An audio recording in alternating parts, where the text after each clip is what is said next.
Assalamualaikum warahmatullahi wabarakatuh. Selamat siang semuanya. Kembali lagi bersama saya Winia Sediman di acara soft opening buku Tersesat di Belantara Pendidikan. Nah, siang ini Winia udah sama penulisnya langsung nih, Ibu Dr. Randa Krisma Juta Nainggolan. Selamat siang Ibu. Selamat siang semuanya.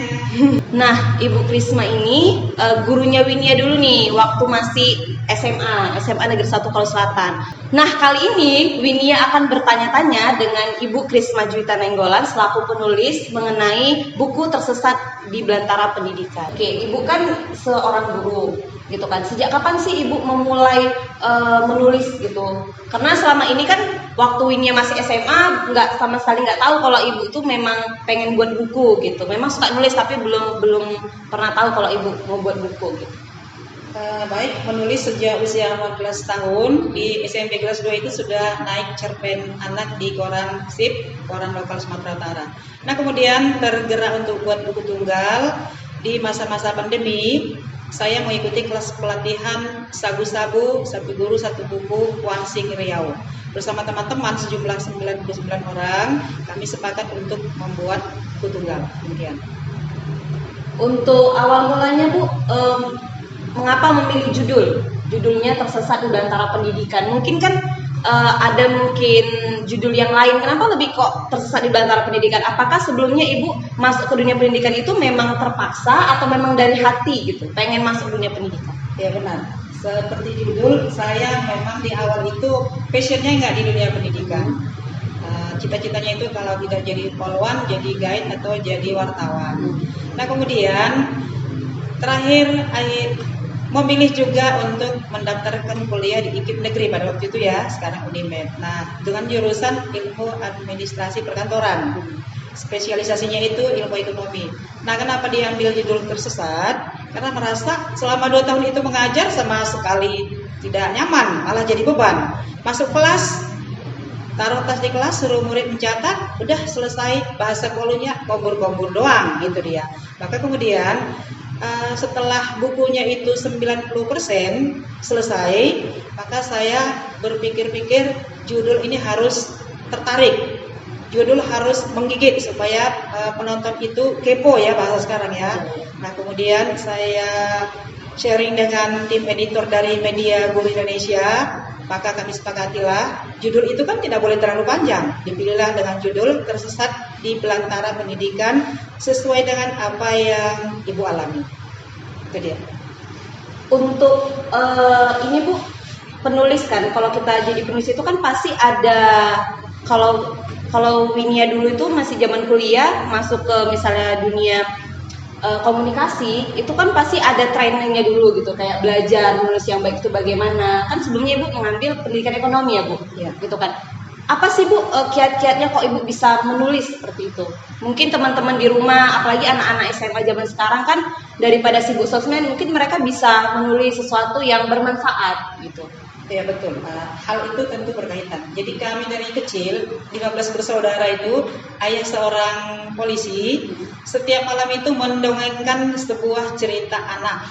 Nah, kemudian si ayah memberikan tantangan. Siapa yang bisa menerbitkan tulisan di koran akan diberi hadiah. Itu yang jadi tantangan buat saya. Maka kemudian, alhamdulillah umur 14 tahun sudah naik cerpen. Di masa kuliah saya kurang produktif, keluar lagi cerpen remaja dengan judul Salah Alamat, masih di koran lokal yang sama.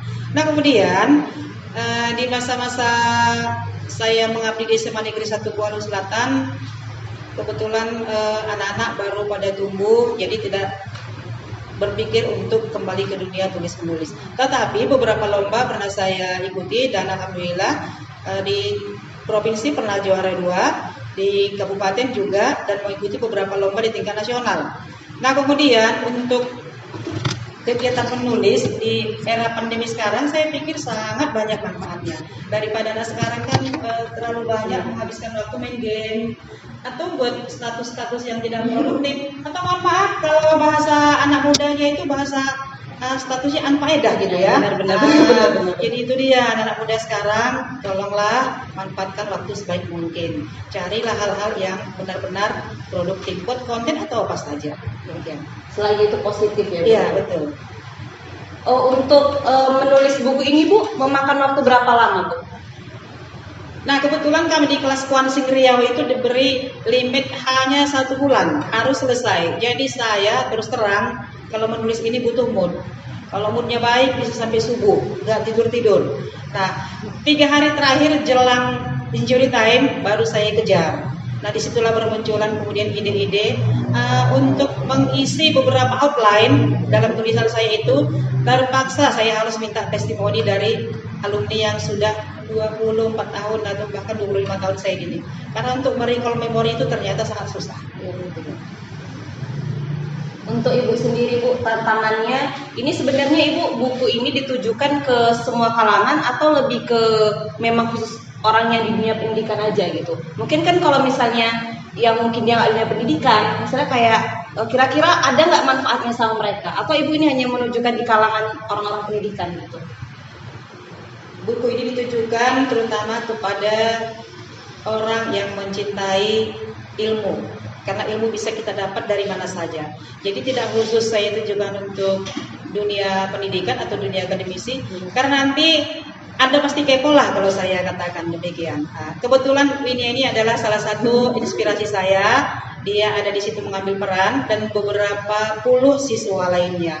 Mohon maaf untuk semua alumni, tidak semuanya bisa saya ukir kisah kalian satu persatu, tapi yang pasti kalian itu menjadi sumber inspirasi dan motivasi. Jadi intinya kita itu harus punya kesabaran lah dalam segala hal.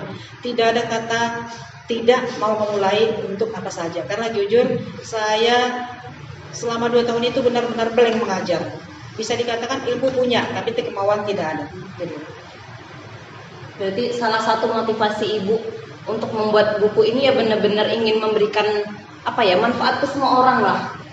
Ya, terutama saya punya ponakan, anak-adik kebetulan mereka berprofesi sebagai guru. Kalau boleh dikatakan ini adalah suplemen bagi guru-guru muda, apalagi yang fresh graduate. Bagaimana sih supaya cinta kepada dunia pendidikan? Bagaimana supaya bisa mencintai anak didik? Mendidik dengan hati, bukan hanya mendidik dengan ilmu. Menurut Ibu, poin-poin penting yang di dalam buku ini apa sih Bu? Hal-hal yang menarik yang kita kupas sedikit aja biar orang penasaran sih untuk baca bukunya. Ya, oke. Bagi saya, siswa yang baik itu hanya butuh pendampingan standar, karena dia sudah baik. Nah, saran saya yang paling utama adalah kepada anak-anak yang merasa nyaman di luar. Kalau untuk Labora ini ada dikenal istilah sporlap, sporing lapar pulang. Jadi ketika mereka nggak lapar, mereka nggak pulang-pulang. Nah, ini di khusus ada salah satu anak didik saya, dia punya kemampuan main gitar, tapi lebih betah di luar, di jalanan. Saya rekrut. Kebetulan saya ada juga grup akustik di Semangsa Kusel dan juga di Mulanku. Kadang-kadang kita gabung dalam nama Aurora Mix Plus. Jadi kita tampung bakat-bakat mereka di situ. Jadi saya melirik bakat anak itu bukan hanya dari akademiknya saja, tapi juga kemampuan di luar. Apakah dia bisa main bola misalnya, kita support. Apakah dia misalnya kepingin dia masuk TNI, dia sering latihan. Seperti ketua OSIS kami sekarang ini, dia sering latihan itu di kampung, kita support betul. Jadi kita posisikan diri kita tidak hanya sebagai guru, tapi juga sebagai orang tua. Sekali-sekali juga kita bisa berperan sebagai sahabat. Jadi Ibu Krisma ini benar-benar kalau bagi Winia ya, Ibu Krisma ini betul-betul memberikan inspirasi lah, sosok guru yang nggak bisa dilupain gitu. Jadi Ibu Krisma ini kalau kita sharing itu dia bukan cuma dunia pendidikan, tapi dunia zaman SMA tuh dunia percintaan banyak ya Bun ya, anak-anak zaman now ya. Jadi benar-benar Bu Krisma itu dengerin gitu. Salah satunya saya dulu ya Bun. Tapi ya itu intermezzo lah. Oke Bun, untuk dalam membuat buku ini tuh berapa lembar Bun? Sesuai arahan dari tim Media Guru Indonesia itu minimal 50 lembar. 50 halaman. Jadi saya karena untuk buku tunggal ini ada juga tugas-tugas lain yang menunggu, saya juga aktif di blog. Saya buat hanya 60 halaman. 60 halaman. Ya, insya Allah nanti andai kata ini lancar, saya akan buat edisi revisi untuk cetakan kedua. Insya Allah rilisnya kapan nih Bun untuk mendapatkan buku cetaknya?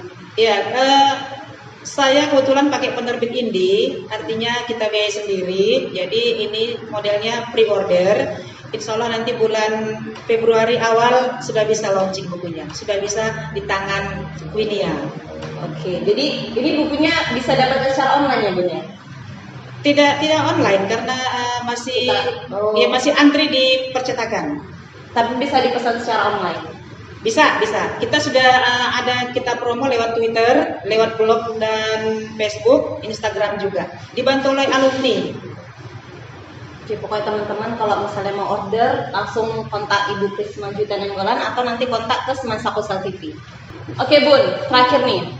Sebelum kita mengakhiri soft opening buku Tersesat di Belantara Pendidikan, apa sih kata-kata mutiara ataupun kata-kata motivasi yang ingin Bunda sampaikan ke anak-anak milenial yang ada di rumah? Termasuk untuk Winia. Baik, hanya 3 hal. Yang pertama, jujur. Yang kedua, jangan merasa tinggi karena hidup itu adalah seberapa bermanfaat. Yang ketiga, ingatlah di balik kesulitan akan ada kemudahan. Itu saja. Oke, teman-teman, yang pertama jujur, Ya. yang kedua jangan merasa pernah tinggi. merasa tinggi. Jadi kalau kita memang apapun itu ya belajar, terus belajar. Yang ketiga Di balik kesulitan ada kemudahan. Demikianlah acara soft opening buku Tersesat di Belantara Pendidikan. Saya Winia Lestari Sutiman mengucapkan terima kasih. Wassalamualaikum warahmatullahi wabarakatuh.